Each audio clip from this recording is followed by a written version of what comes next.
Greetings, fellow beings. Ho ho, it is Tuesday, a terrific Tuesday, or at least I hope it is for you, well, and for me. I'm pretty stoked to be here. We've got a couple of birthdays in the audience already. The common nerd, you know him as Jesse, and our good friend Olaf Von S from across the pond. So help me wish them a happy birthday. How about some cakes in the chat? And with that, let's say hi to each and every one of you. Hopefully you can hear me just fine. I did change the mic settings a little bit so they wouldn't be so hot. Speaking of hot, let's start out with the Red Ranger and the hot take here. How do you measure the mass of an influencer's following? By Instagrams. By Instagrams. Liger Fan is joining us today. We've got Captain Fandom Nerd in the house. OC Dobbins is here. We've got SFXF314 Sabretooth Raptor joining us as well. Critizable, the Rainbow Knight. There's Morgan King, D-Bud Martin, and Darren Hughes, the Amazing Wrench. Look at you guys go. Woohoo! We've got Griffin hanging out with us, giving us this day in history. That's right. The very first Academy Awards was held in 1929 on this day. I'm not going to slap you. Will Smith might. We've got Lord Thoth there, one of my Canadian wrench buddies. We've got Bone in the house. Good to see you, bud. And Lance Malwa. Good to see you. There's the common nerd again. Happy birthday to you. Low spec Linux laptop is here. We've got Olaf Von S, another birthday boy. Happy birthday to you.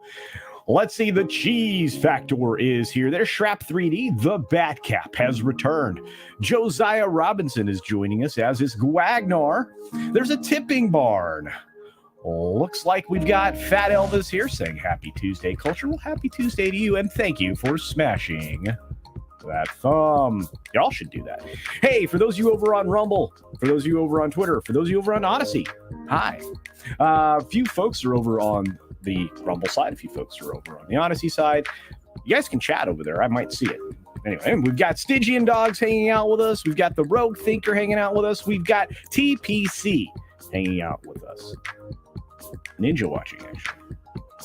Tender Warrior 68 is here. Terrific Tuesday, Culturians, indeed. We've got Channel Surf out there. John Puma, Isaj Melody, Vince Womack, and my good buddy, for some reason, Olaf Von S sends a €2 super chat to say, thank you, Culture, and everyone in the chat. Well, you didn't have to do that, but thank you for the $2. I do appreciate it. Oh my, let's keep going, folks. There's a lot of you here. We got to get to some stories. We do have bonus time today, which means we'll go a little bit longer. And thanks, Vince, for joining us over on Odysee. Great to see you over there. Ah, my goodness. I'm still scrolling, folks. You guys were chatty this morning. And thank you for that. It does add to engagement and growth in the channel. We got 52 live on YouTube and many more across the various platforms, usually averaging near 30 on Twitter live. That's kind of cool.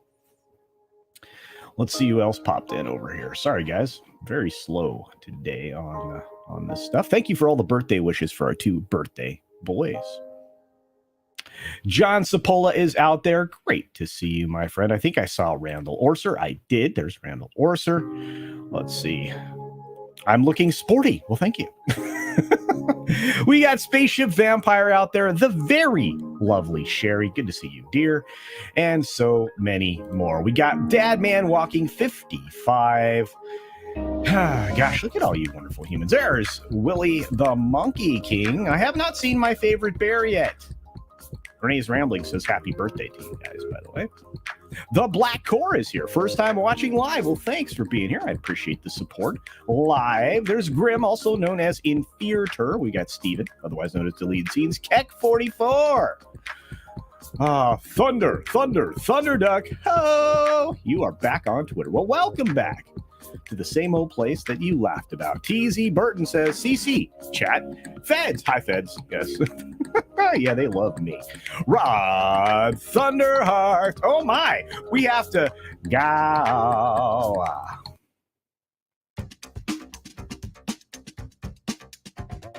Black Saber.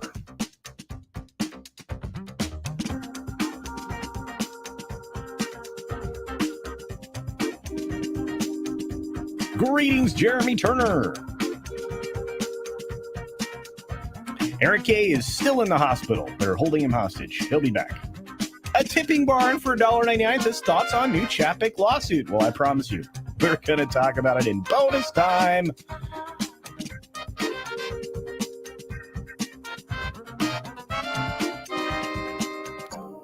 All right, everybody, 6 minutes starts now.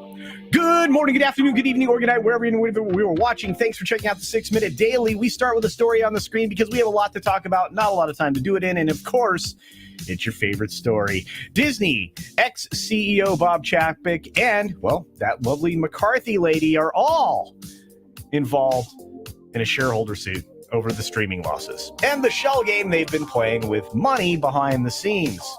This is going to be, well, interesting. A lot of shareholder suits have been filed in recent years, and many more of them are now being more successful. Courts are starting to observe shareholders' interest for a change, and we will see what this does to Disney. We will talk about this during bonus time, I assure you. Comcast CEO Brian says he's going to sell to Disney, more likely than not. At least, Hulu anyway. And you know what? Yeah, there's kind of a deal that has to be fulfilled one way or another. Something has to happen. They don't want Hulu. They got their own thing. Disney apparently needs 4 or 5 things. I know this. The limited sliver of humanity that still supports AH is slamming cans, or can, whatever you want to say it, for celebrating abusers. Because Johnny Depp actually has a movie opening night. They're ridiculous. Speaking of ridiculous, part of that jury, of course, is Brie Larson, who famously is also part of, the Time's Up movement, amongst other various, groups that have now folded because of, the problems with them. But she says she doesn't know how she'll feel about the Depp film. Yeah, I really don't care. In order to fix streaming residuals, even Variety suggests that the guilds can't give up transparency.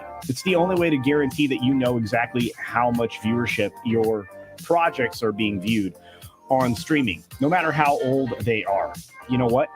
I agree. It also helps us, because then I can show you the numbers that we have to speculate on or pull out of weird places in order to demonstrate just how little people are interested in a lot of this content.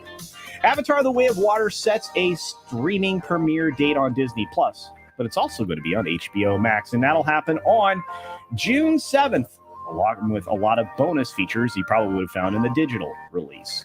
NewsMax has, passed CNN. Or I should say, CNN's ratings dropped below NewsMax 2 days after the Town Hall. Yes, the infamous Town Hall. That's not looking good. Not looking good at all. Speaking of not looking good, the ABC anchor Ken Rosate was immediately fired after using a fancy swear word that the English folks like to say a lot, that starts with a C, to his co-anchor. Sorry, Ken, can't speak your mind. Unfortunately, it was on a hot mic, so everybody there heard it, but nobody live heard it, fortunately.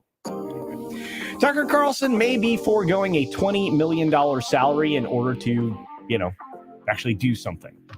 We'll see. We're going to see how this turns out. I hope he gets his Twitter show put together, and I hope that this works out in his favor, because having his voice silenced is a real problem for all of us.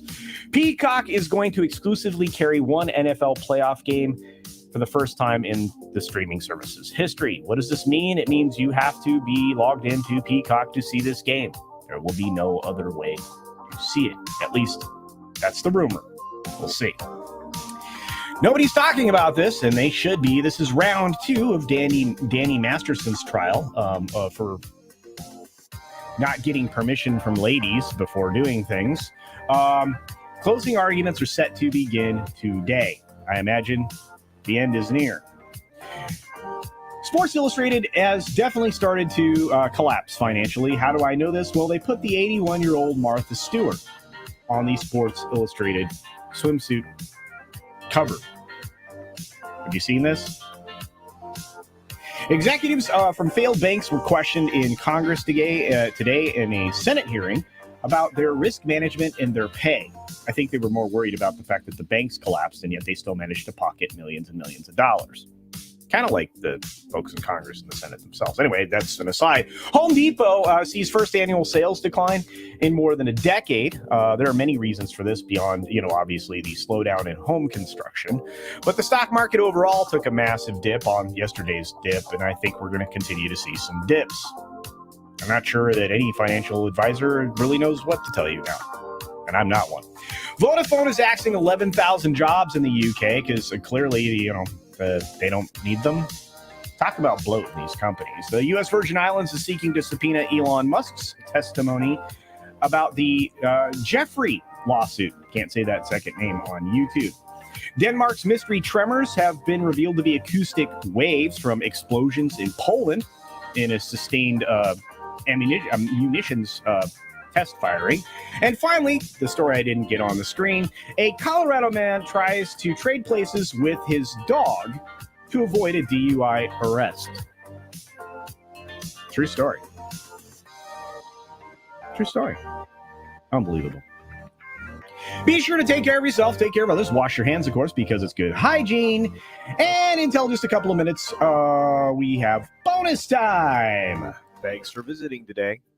Be sure you're subscribed and hit that for alerts. Yay! Of course, like and share all of the videos that you can, as it helps with the algorithm. Have a great day. And a wonderful observation from Double Back again. Home Depot sales are more aligned with home repair. This is 100% true. Although, again, you're looking at the article from the AP saying that it also, because of new construction and other forms of construction, less that's being done. My argument would be, would home repair things go up when you're in an economic downturn, a recession, a depression? You'd think people would just want to fix where they live? I could be wrong. Anyway, thanks for that. I appreciate that. Double back again. Hey, my buddy Kip's here. What's up, Kip? Good to see you. The Vinny is here. The world is crazier than I thought. Indeed. Griffin, you were spared. I was not. I'll go looking for it. All right, guys. Here we come. Bonus time. That's right. And there we go. The world's crazy. We live in a crazy, unserious world now. For those of you watching over on Rumble, and those of you on Twitter, and everybody in between, including Odysee, and those here on YouTube, thanks for joining us for bonus time. We're going to use about half an hour to 45 minutes to talk about a couple of the more interesting stories. I would love to be able to get in some of the political stuff for the day, but I'm not going to.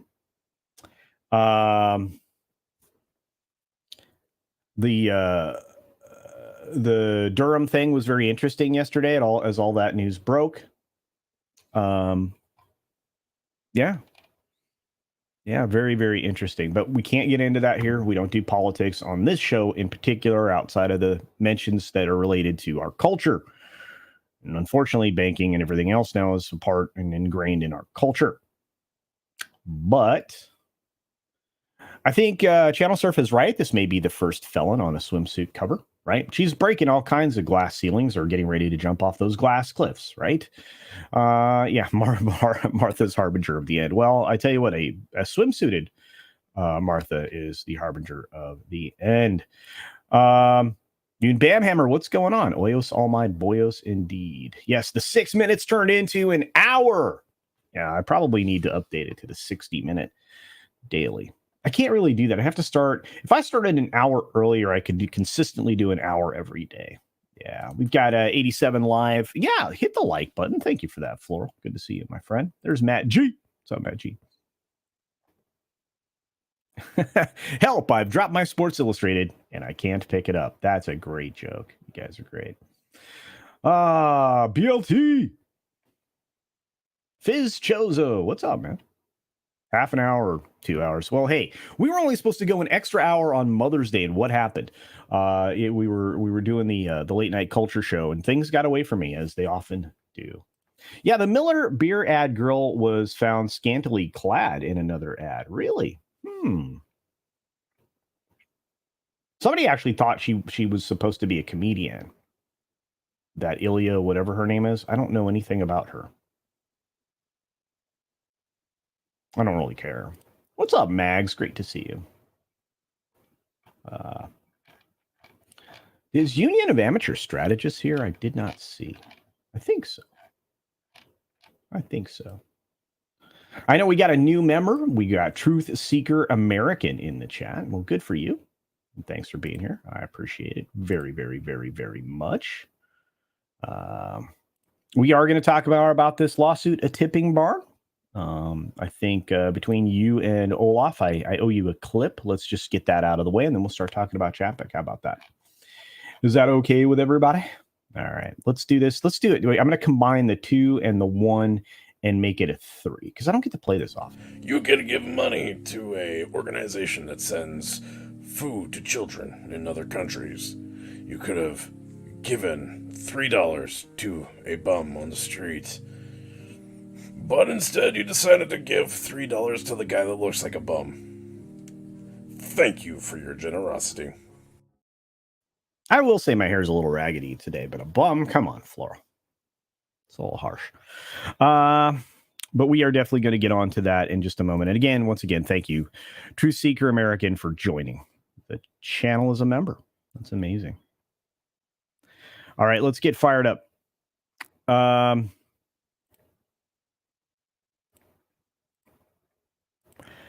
Chapek is the least of the issue. Now, of course, they use him because he's their bad guy, right? Chapek is Hollywood's or Disney's Trump, right? And Hollywood's Trump right now is Zaslav to a certain extent.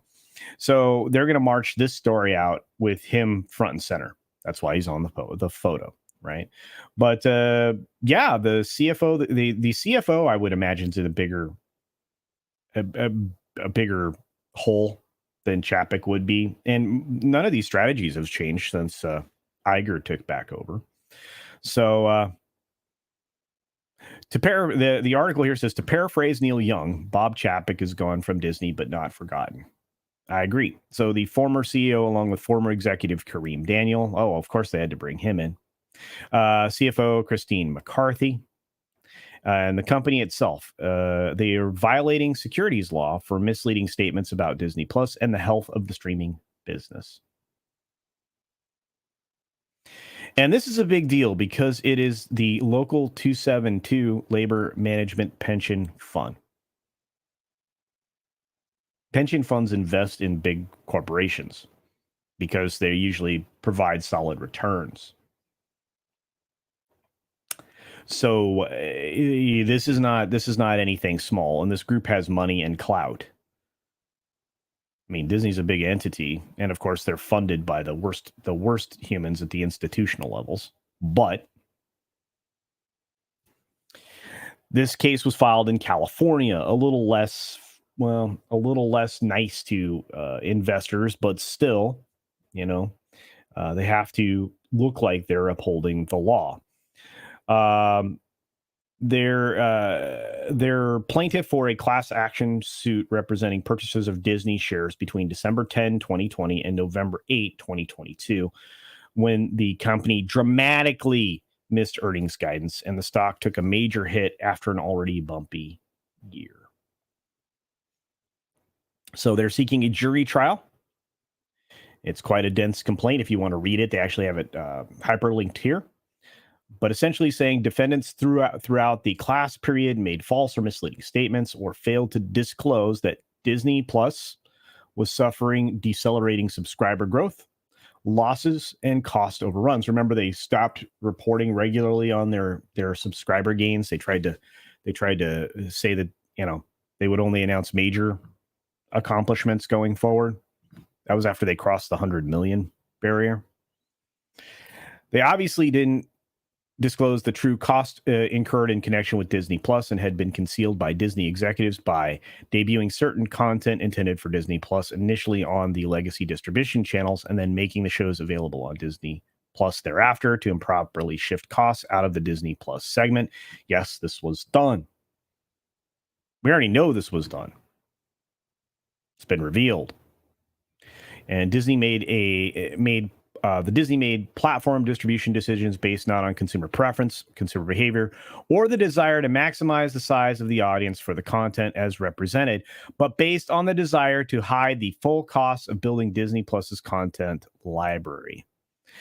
And Disney was not on track to achieve even the reduced 2024 Disney Plus paid global subscriber and profitability targets. Such targets were not achievable, and such estimates lacked a reasonable basis in fact. Both barrels, kids. Ooh, yeah. I wouldn't want to be there right now. I want to say thanks to Crimlon for gifting a Culture Casino membership. Thank you, Crimlon. I do appreciate that. And Adam sends me a member chat saying, didn't BlackRock tell fellow shareholders that their investment is not in Disney, rather in a changing society? So do not expect a financial return. Yeah.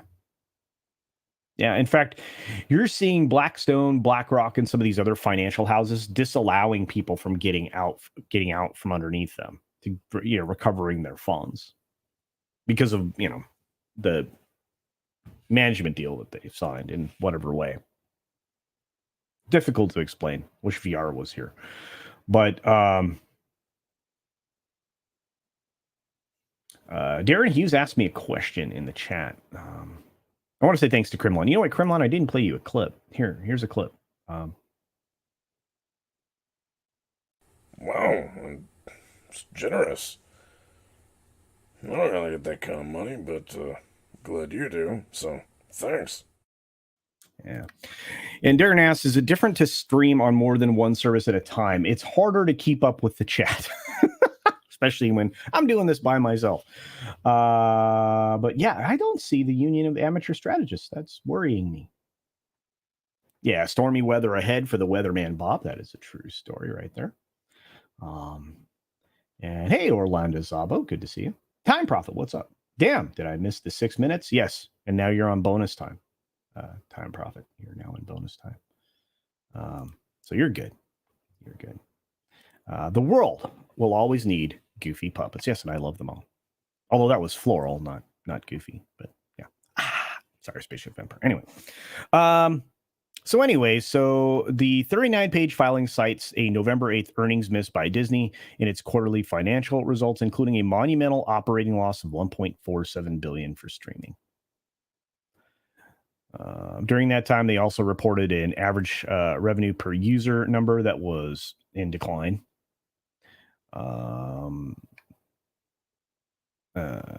Disney says we are aware of the complaint and intend to defend vigorously in court. Again, they're facing off with a pension fund that has money and clout and members. They're going to be mad.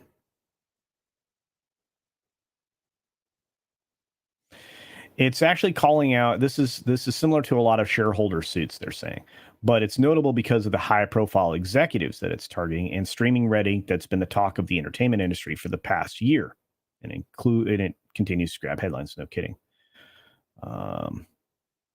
I don't know why they're going after Kareem Daniel. None of this has anything to do with him. And the thing is, if this is successful, Disney's not the only one that's on the hook here. All of these companies with these streaming services are going to be heavily, heavily scrutinized. I don't know. What do you guys think?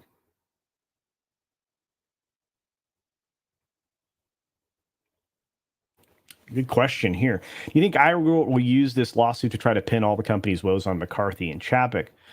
I don't think you'd be able to. The company's woes are all him. And Chapek can, if he's compelled to testify, drop the hammer on just how little power he had and the time frame in which he actually had actual power, which is only a stretch of maybe 10 or 11 months tops. Because the board artificially created a position for Bob Iger to still rest as head of the entity. And he was all about Disney Plus and Star Wars.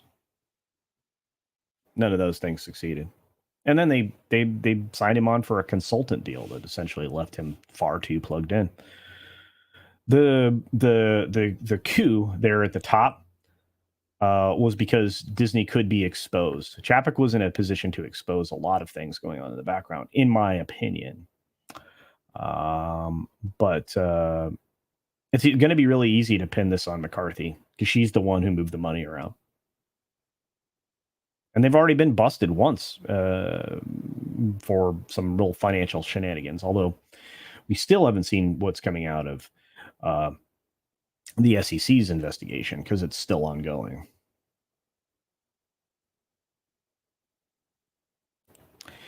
Tipping Barnes says, I'm skeptical that anyone will ever pay for their damages. I don't think they'll be paying outright in that way. Securities fraud does land with some pretty heavy penalties because it's criminal. So you could end up in, a club fed. You could end up in a golf course resort jail. Hard to say though. Hey, it's the Shagsworth. What's up, Shags? How you doing, buddy? Hope you're doing well. You've been killing it lately. I think no one will see any jail time, Ramdam 3000. I think you're probably right. I mean, that really doesn't happen all that often.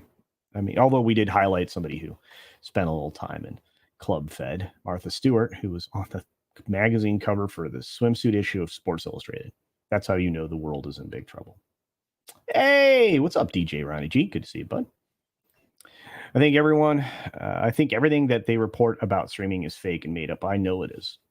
I've been saying that for a long time. That's why I'm doing a series of videos this week on streaming specifically. And today was part 1. It's the streaming reset and how they have to rethink everything and they have to talk about it in that manner. Okay, Kareem Daniels took a non-existent position. Chapek created a position that would allow for the bean counters to be more directly in contact with production on all productions so that they could try to bring down costs. So actually Chapek was trying to do the opposite of what was already been created, where they were just spending money hand over fist on creating original content that nobody was watching. More on that in tomorrow's video. But Kareem Daniels was basically the head of content spending. So ultimately he was placed as the point person for a lot of stuff. I would argue had that been done much earlier, we wouldn't have got the kind of films that we got out of Disney. We wouldn't have got the kind of shows we got out of Disney. I think that was ultimately why that position was created. But it also allowed, because of the restructure that came with it, it allowed them to manipulate the books even further. Every time you see a restructure in a corporation, it's being done either to hide something or to promote something else, or both. It's usually what's happening. Like that's why parks, products, and experiences came about, and all the other stuff that's that particular structure and how it moved and changed over time allowed them to kind of bury some revenue and obfuscate some things. And then when they rolled media into parks, products, and experiences, that's when things really kind of shifted. Yeah.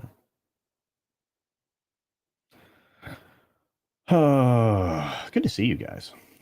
Setting up the streaming dominoes. Yeah, I've been trying to. I mean, look in today's video if you get a chance to watch. It's a little lengthy, but it's worth it. You're starting to see the shifts, not just the cost cutting and the content stuff and everything else, but you're starting to see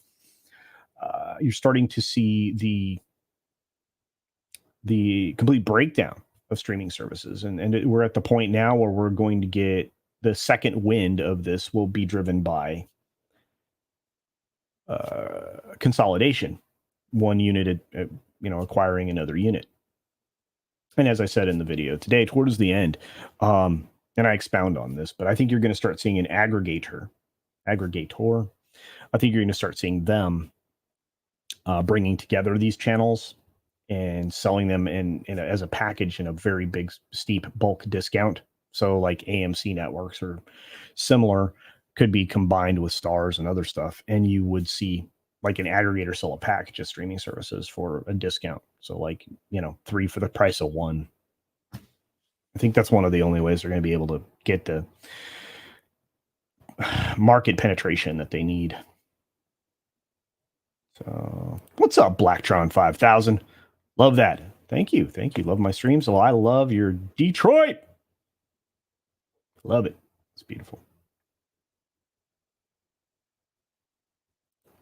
I wonder if we could buy as groups into these companies to sue them for this stuff. You can always buy into stuff and sue people for things. You can sue anybody for any reason. It's whether or not the case will have basis or merit.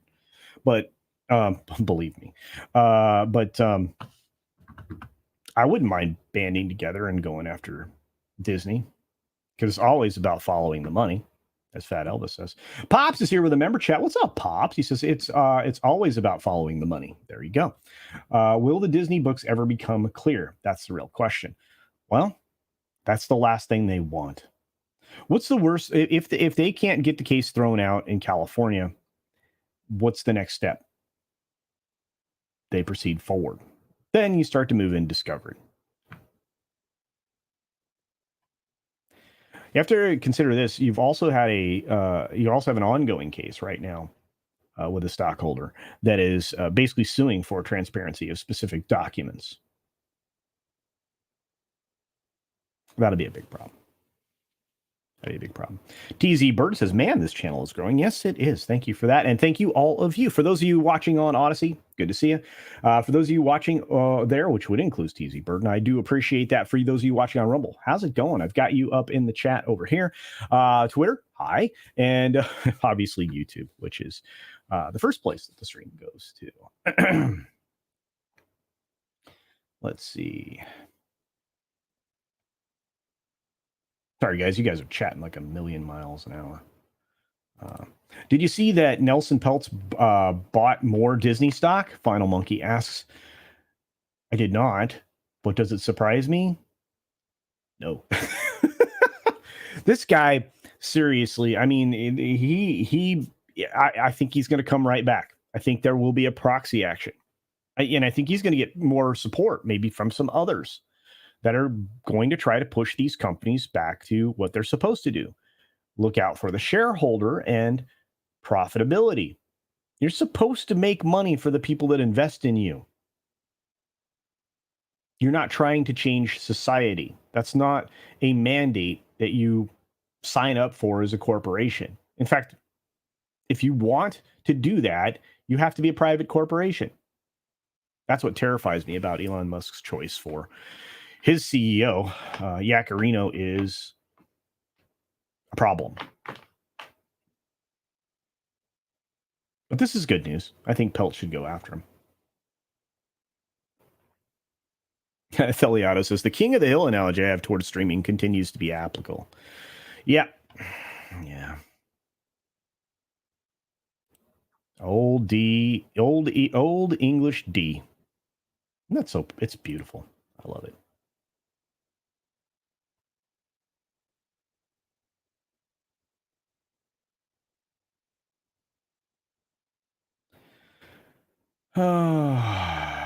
We haven't got this sue culture in Britain. Nobody hardly sues anyone here. Yeah. Well, again, I mean,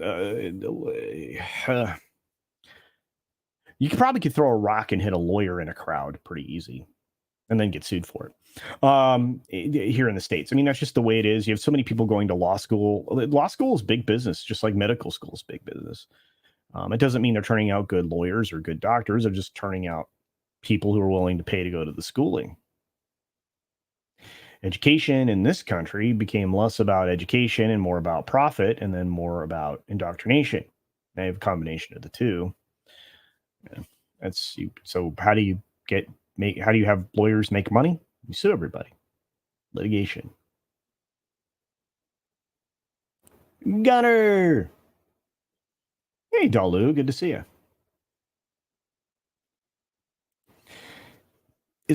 It's possible the Scarlett Johansson lawsuit will uncover more useful evidence of wrongdoing.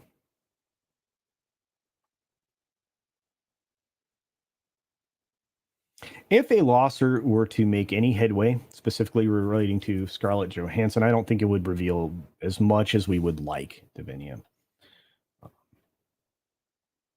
Yeah. If I get killed at Mordor, will I come back as Culture of the Grey? You bet. That's right. I'm wearing quite a bit of white.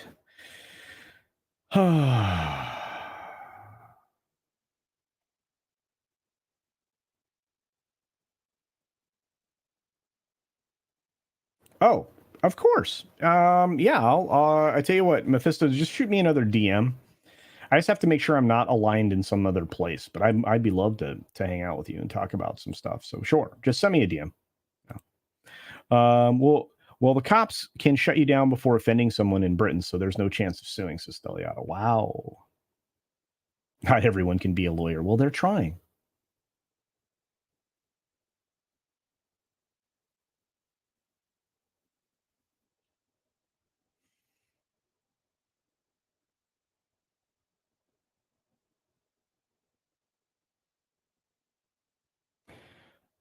Oh, check it out. There's a sticker thing over on Odysee. That's cool. Smash the like button. That's right. Thank you for that. Thank you, TZ Burton. That's cool as heck.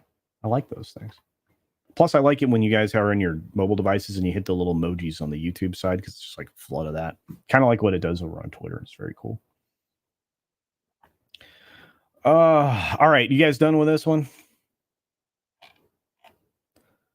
Let's move on. What else do you guys want to talk about? We have let's see. We can talk a little bit about the strike. How about that? This VIP article that came out today is it's pretty good. I like the fact that at times Penske Media puts good writers and researchers on a project and then kind of sets them loose, and they put them on these VIP articles. Yeah, to fix streaming residuals, guilds can't give up on data transparency. I've been saying that for a long time. The only way for this to work is if you have transparency. You have to know. You have to know what you're missing out on. That's why these numbers are very, very secret. Well, it's one of many. The other reason, well, one of the other many reasons, I should say, is that they really don't want people like me to have these numbers. They don't want the media to have these numbers, and they really don't want the writers to have these numbers because they're going to want more money. And, well, in my case, I'm going to expose just how few viewers there are for these shows. You know, the woke ones that don't make any money. I find it ironic that Iger had to come out and actually admit that most of the original content that they produced didn't drive subscribers or even viewership. Ouch. So they have to start off their article as they normally would about, you know, the Writers Guild, et cetera, and compromise and negotiation, yada, yada, yada. So there's one issue in particular of which the three guilds should not budge easily, and on which they should absolutely show inter-union solidarity. And I agree with this. It's success-based streaming residuals. That's right. The people who own these things, these streaming services, are using content not only that's being recently produced, but also previously produced, things like Friends and How I Met Your Mother and things like that. Incredibly popular shows that drive repeat viewership, which really holds artificially a lot of people who enjoy those specific shows, watching season after season, binging them, and then starting all over again. That really keeps a lot of content consumers on specific streaming platforms. So why aren't those shows earning revenue? Why aren't those show producers, writers, et cetera, why aren't they making their residuals off of that? Good question. If they're owned by the service themselves or the studio that produced it. If it's being licensed to somebody else, why aren't they getting a cut of what that license fee was? It's a good question. And maybe they are, but it's very, very small. So this is the most vital issue for the entire industry, is to get this resolved. The problem is it's going to further expose just how unprofitable these streaming services are, like I did in today's first video. Tomorrow's video, I'm going to talk about some positive numbers. And we're going to wrap up with, the biggest streamer of them all in the third video. And then I might go on to do more. So simply increasing the amount paid in these residuals is not going to be enough for the current residuals formula. This is correct. It's very outdated in the current era of streaming. It's absurdly simplistic considering the complexity of streaming viewership data, and hence they need transparency. See, streaming residuals are currently calculated based on a service's domestic subscriber totals, not on the consumption of said show.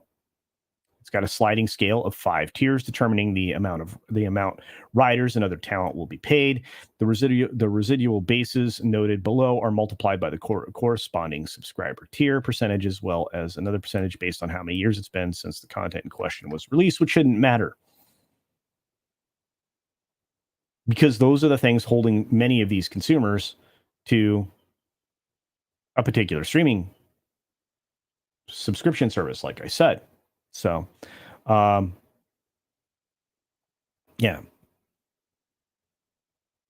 Look at these things. So you got low budget, teleplay, story, and teleplay, all the ways that they use the residual bases.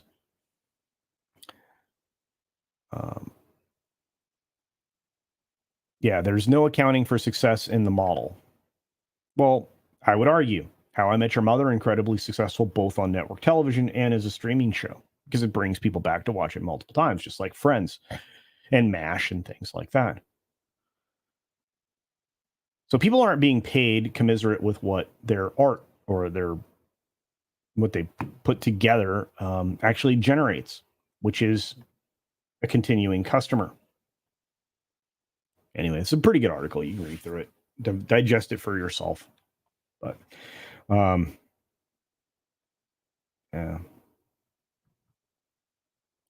Most intelligent convos in sitcoms were sitting at a kitchen table. That's right. You know, you could have a multi-camera show that uses one room primarily that people hang out in. If you think about it, you only need 3 or 4 sets. In the case of Friends, it was the apartment set for the girls, which is where the show opened and closed primarily. You have the guy's apartment, and you had the coffee shop. And you expanded that a little bit into, you know, obviously Ross's apartment at one point, and you had a couple of different Ross's apartments, but you also had, you know, another apartment in Phoebe's apartment. But for the most part, there wasn't a lot of sets. And most of the conversation that happened was in the coffee shop or in the girl's apartment. It's just the way it was. You didn't have to be terribly sophisticated. And you could put those shows together rather quickly and produce a 26-episode season, you know, in a matter of, you know, a couple of months. And that show was around forever. MASH, similarly, not a lot of changes of location. Didn't have to. Shot in relatively the same place. Golden Girls, yeah. I mean, Black Saber, I mean, Cheers. Where was Cheers shot? Almost entirely in one place. Sanford and Son, 2 or 3 sets. One soundstage. You use one soundstage, build all your sets, be done. Yeah, Seinfeld. Hey, Rettermeyer, the 199. That's right. But I think it's really, I think it's really telling. It didn't cost a lot to make the show, but the show was genius. And the show, I mean, you can make these shows for streaming services. You can make smart, funny television that's popular forever.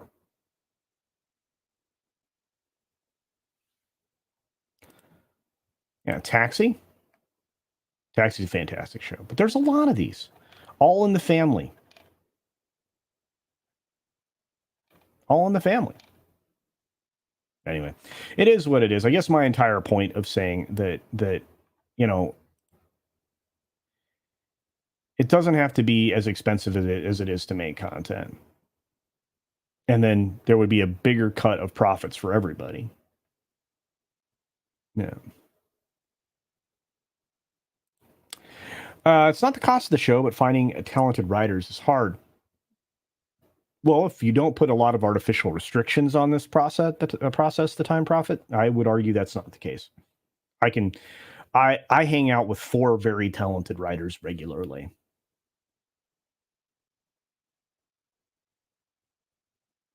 They don't have jobs. I mean, they do, but I mean, they're not, in a writer's room on a show. I know what you're saying, but there's artificial restrictions placed on those writing jobs. Yeah, Barney Miller. Thank you, Farnsworth. Indeed. Taxi was an incredibly cheap show. They tried to cancel it twice. That's a whole other conversation. Really irritates me. You have to have smart and funny writers to even make that type of show. You do, but they're out there. Look, it's not hard. It's not rocket science. It truly isn't.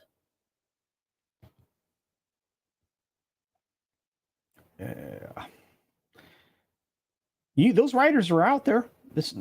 You have them all over the place, but they don't fit these quotas and other artificially created things. See, this is why Sheridan, is currently making 1,000 shows, because it's one guy that's creating the baseline for all of these shows. Whether it be Tulsa King or Yellowstone or any of the spinoffs there. That's all coming out of the one mind. Yeah.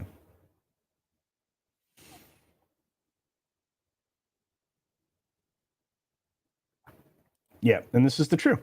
ESG prohibits hiring talent. Yeah, because you have to adhere to their DI policies, their division.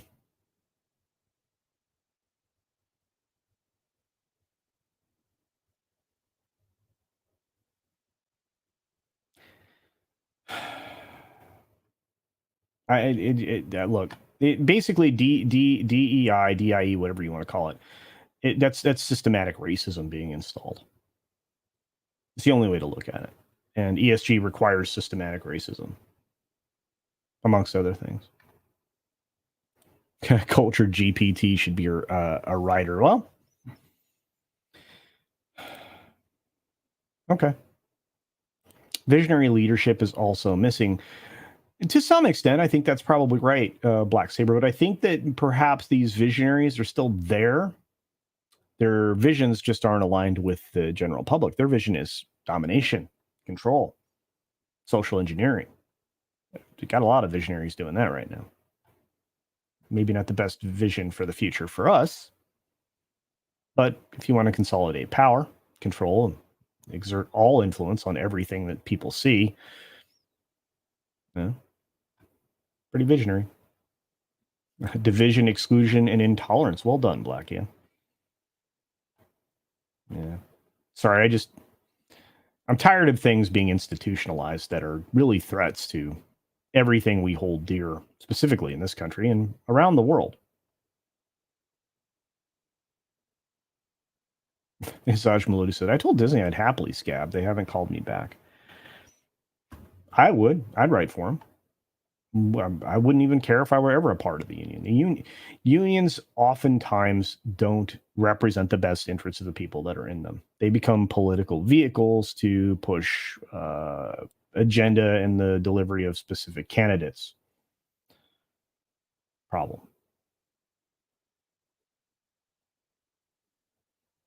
Yeah. Unfortunately, the tech companies are pulling out of physical media. Few new Blu-rays anymore. Actually, I talk about that a little bit in the video that'll be out there tomorrow that I need to finish recording. But yeah, I mean, physical media sales dropped last year. Not for any of the reason, I think, then there just were fewer titles selling because there are fewer available. and there was complete crap. I mean, your releases of Blu-rays and DVDs are directly related to the number of actual films you release. And I think you're going to be staggered by some of the numbers you're going to hear in the video tomorrow. So, yeah, unions were definitely a vector for communism. They still are. In fact, they're even worse now, Rambam 3000, but yeah. Dempsey, the drunken poet, says, in a time when companies are losing money hand over fist directly because of the writing of their IPs, asking for more money is ludicrous and outright stupid. Unions are poison. The problem is, Dempsey, is they're actually requiring these people to write this trash.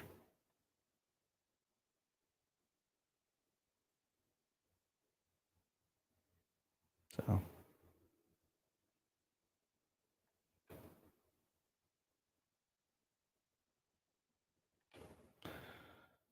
Our unions in the U.S. went more political and to war with corps back in the 1860s, if I recall correctly.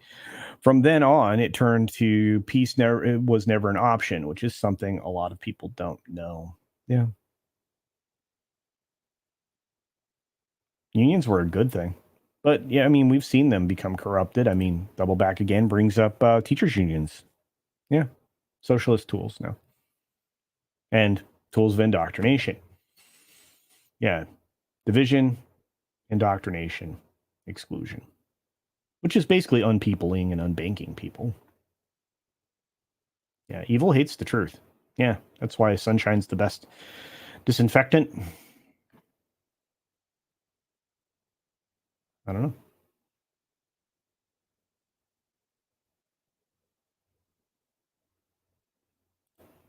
One plus one equals bananas. I still stick by 2 plus 2 equals dump truck. But yeah, I feel you. All right. Anything else you guys want to talk about? Because I'm running out of time.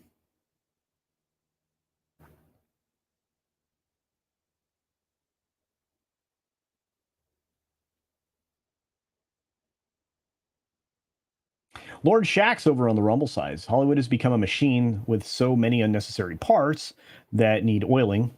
That's the money. To keep them running now, a simple set with good writing and aspiring actors will not be allowed anymore. Yeah. Yeah. TZ Burton says, commenting on the sticker over on Odysee, says, I was going to put a Jen Psaki button, but I thought better. Yeah. Yeah. Normally, I like redheads. Jen Psaki. She's red. Anyway.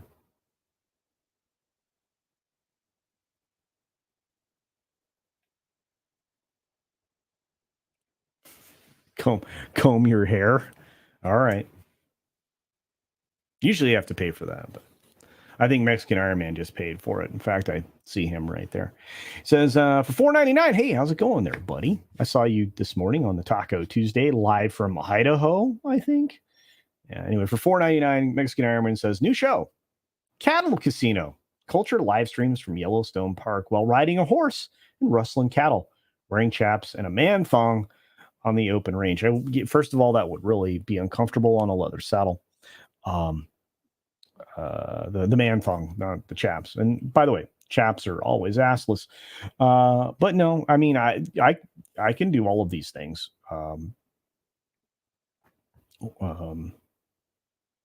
Rustling cattle's something I may have done. No, herding cattle is something I may have done. But yeah, thank you for the $4.99, my friend. You get a clip. That's right. I get when people send super chats, I get to play clips. Let's do this one. Your kindness knows no bounds. Except for whatever $sign you chose to stop at. A true story. Thank you, Mikey. Good to see you. Normally, Culture only combs his hair for his special OnlyFans subscribers. No, I brush my hair for super chats. It gets done. Western Casino. Hey, Coming to a television near you. I should ride a wild bear. Well, how about a horse? I like riding horses. I like horseback riding. Yeah, the chafing factor, exactly. That leather saddle will be like, yikes! All right. Izaj Melody says, I'm banned from standing next to gingers. I have more dangerous consequences than MIM. I don't have the power of the iron thong. Yeah, Mexican Iron Man does have the iron thong. I want Culture to star in The Lion, the Witch, and the Wardrobe. Culture would make a great lion. Actually, I would love to be the professor for the children, and when they're staying in his house and they discover the wardrobe. Those stories are great. Those stories are incredible for children. The Boxcar Children are incredible for children. There's a lot of lessons to be learned in those stories. The Hardy Boys, you collect all those books and you let everybody read through them. Young folks, even older folks, can still get enjoyment out of those. Lots of good stories in there. Yeah, that's right. Rustlers get the rope. Yeah, you don't rustle cattle, but you can herd cattle if you're a rancher.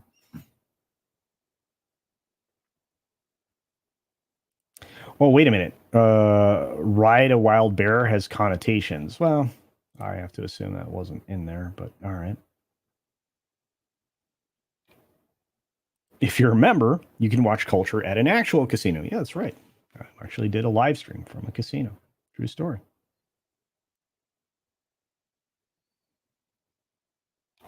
Blackie said something. 3 investigators.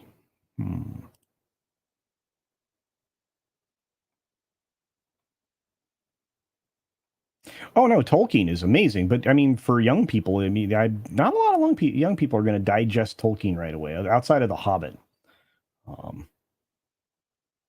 Yeah.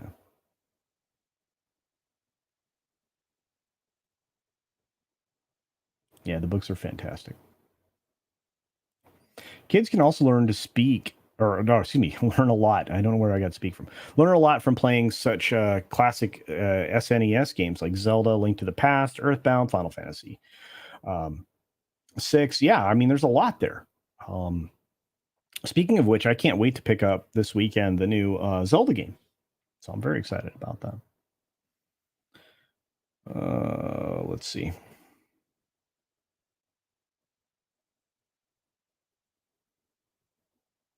Oh, you're talking about the 3 okay, all right. I'm an idiot. It's about time for Culture to build another shed for his pots. Hey, tell you what, we're going to start rolling out some of these videos here on the DIY channel. Mind you, I'm nearly done with the big project, and I've got a massive one coming up. So there will be content for that channel. It's just been a while. We got a new super chat from our good friend Pilgrim Media for $2. He says, "Hail Culture, what's up?"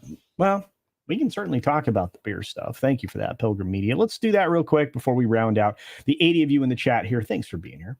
I really appreciate it. And this is for you, Pilgrim Media. Wow. See why I only did $2. Huh. That's right. Thank you very much, Pilgrim. I appreciate it. What's up? Okay, so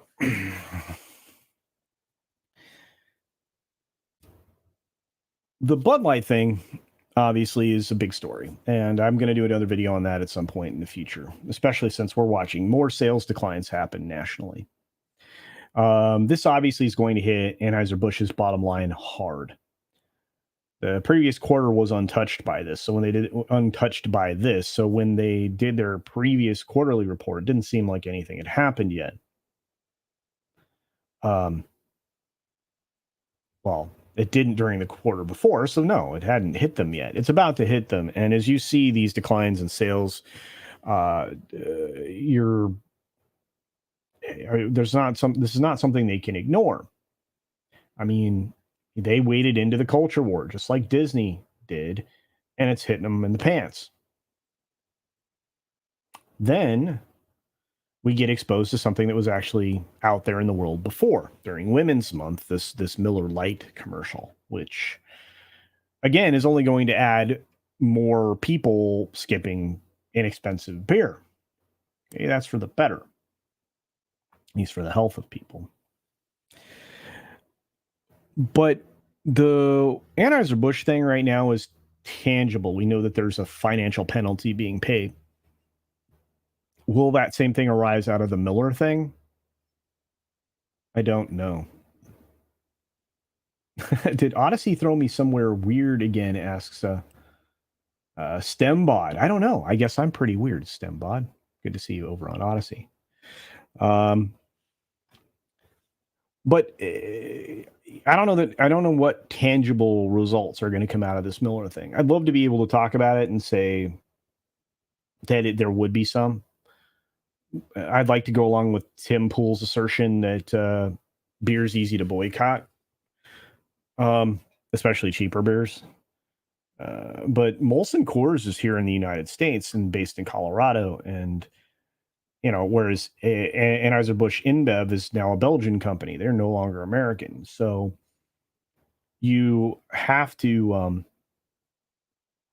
figure out if you're going to want to do that to that beer. I don't know. Maybe Miller has some tangible punishment for this. I have been enjoying the Bud Light thing. I really do. If you want to drink good, cheap beer, Yingling is a good choice, right? Mr. Butt Crack Media is in the house. What's going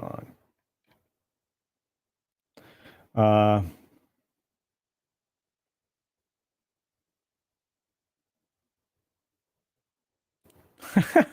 People should send mams in bikinis to Miller Lite in mass. Look, I mean, they tried to get something of a comedian doing that thing. She did a very poor job. And there's a lot of plain in that commercial, and anything with beauty is covered up or obscured with digital filtering, like they're criminals, basically unpeopling the ladies who made the wonderful ads that we all grew up with. And since the majority of beer drinkers are men, you knew how to market to men. You don't know how to market to men anymore. There's not really a whole lot of insane male feminists out there in the world. There's plenty, but they're not as many as they would like you to believe. So I feel like when the quarterly report comes out for Anheuser-Busch InBev, AB InBev, I think when that shows up, that's going to be resounding. And it's going to show the power of the boycott, and it'll show people that you can actually have an effect on a company. And yeah, I mean, Miller saying, hold my beer, and Levi's taking it in the pants. Yeah, there's a lot of these funny things. But Miller actually was already saying, hold my beer before we even got to the Bud Light thing. So just to be fair. This is an actual take that we've had discussions on in the background and obviously on streams before in the groups that I've been in. And I mean, they're creating a prohibition of their product, kind of. You have the broadest possible audience. You want to appeal to that group, the biggest group, your core group. And you went 180 degrees the other direction.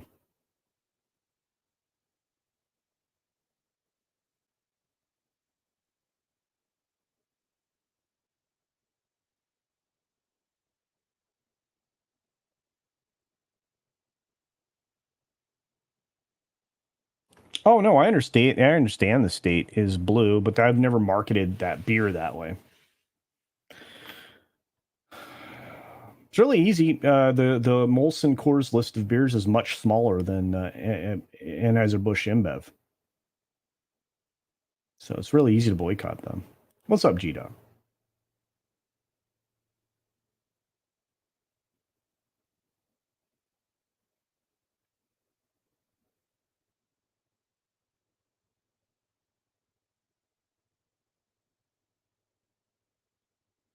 Yingling has beer bona fide by Central Europe. Wow, cool.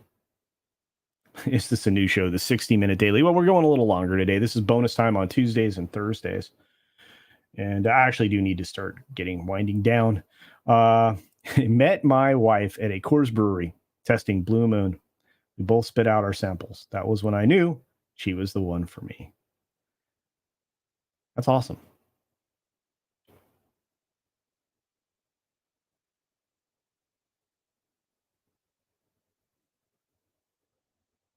We need a culture action figure with brushable hair. I'm working on it.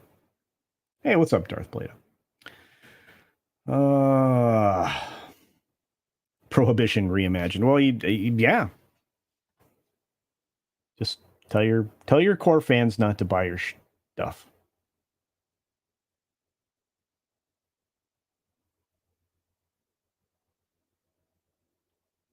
Oh, this was rich, right? I saw this the other day.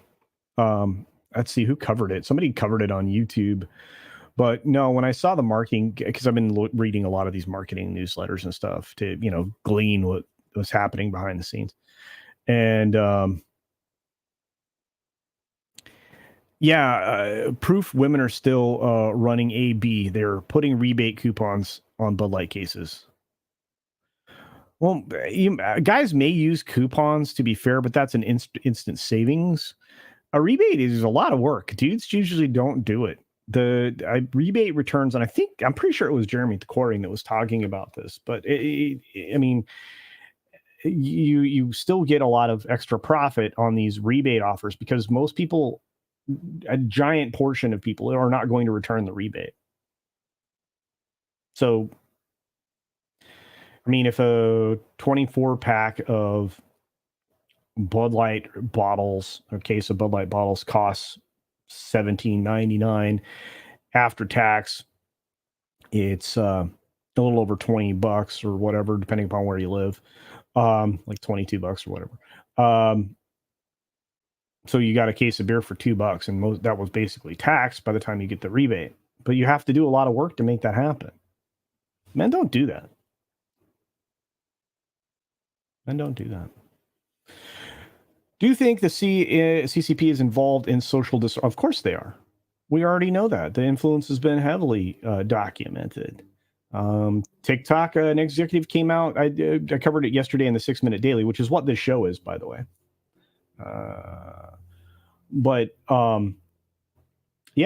During the 6 Minute Daily yesterday, that was one of the 20 stories, was that an executive for TikTok came out because they were wrongfully fired. So they decided to reveal that China has direct access to all of your data. Beijing, not just TikTok, not just ByteDance, the parent company, but Beijing. And they've been heavily influencing things there. You don't think that you're getting pumped full of like all this crazy agenda-driven stuff because the CCP is not trying to sow these things? Of course they are. They've been doing it in every sector. Been operating secret police stations in the United States. Well, and also in Canada, to be fair. Thank you for that. I appreciate that, Pilgrim Media. You get a super chat. Thank you. No, look at this little super chat right there. He's so cute and small. Get it? And I appreciate that very much. Speaking of appreciating things very much, I got a member chat from my buddy Little Chad. Great to see you, man. I still owe you a pizza. We're going to have to talk about that. He says, and I quote in the member chat from Little Chad, just want to say how much I really love these extended daily shows. Thank you. Great to have on while I'm working on spreadsheets. Yes, I love podcasts when I'm working. Keep crushing it. Well, thank you. I appreciate that, Little Chad. I really do. Good times. Yeah, normally for STEMBot, just so you're aware, the 6 Minute Daily is a format I created. It actually ends up being about 12 and a half minutes long every single weekday, where I cover as many stories in 6 minutes as I can possibly read. The other 3 minutes on either side is me saying hi to the audience, and then, of course, me saying goodbye to the audience with the credits and all the members that support me. And then on Tuesdays and Thursdays, we get bonus time, so you get extra time here to talk about things. Sometimes I have more time than others. Today is not one of those days, and I don't think Thursday's going to shape up to be one of those days, but I do my level best. So, but I appreciate your support over there very, very much. And for those of you over on Rumble, I really appreciate support as well. Admiral Teague just joined us over there. Says, drink Youngling if you're on East Coast. Family-owned American beer. Indeed. Yeah. I love Youngling. Good stuff. Yingling, however you want to say it. Extra innings. That's right, Darth Plato. Exactly.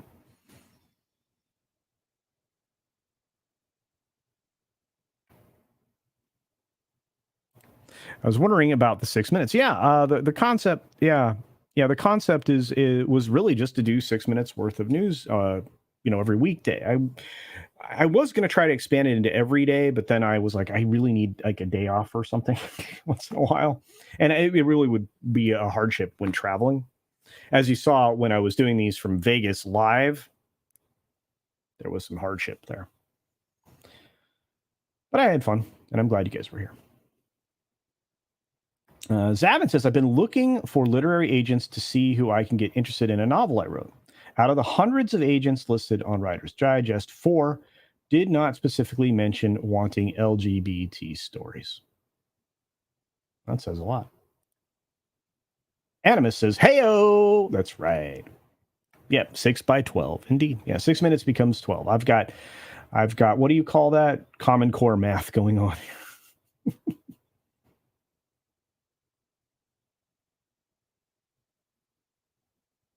All right, we gotta wrap up, folks. You guys are incredible. I really do appreciate the support. Culture was going to add an extra 66 minutes, but that would have been a real problem. Yeah, we're not going to do that. But you guys are great. So if Culture did a 60-minute show, it would be a 4-hour show, quite possibly. Quite possibly. All right, let's do the wrap up. I'm going to run the credits one more time and get out of here. Don't worry, I'll say see ya. All right. Thanks again. All these incredible members back here. Once again, still have to update this list because more of you are being added every day. I'm just going to have to pull the trigger and just render it. But thank you for being here, everybody. You guys are incredible. I appreciate all the support of everybody in the chat. Final Monkey. Cayman Mana. Wave. Oh. Come on, Mana. I think is that Hawaiian, my friend? And then let's see. Time Prophet was here. We got Willie here. Look at all these people. I will never be on that list. It's only because you can't accept free membership. There you go. Oh, very good. Hey, D-Bud Martin says, Tom's doing a Mead Radio right now. If anybody wants to head over there, I would suggest doing that. But if you don't do anything at the end of these credits, do you know what's going to happen? You're going to get dropped right into tomorrow's show. Have a great day, everybody. See ya!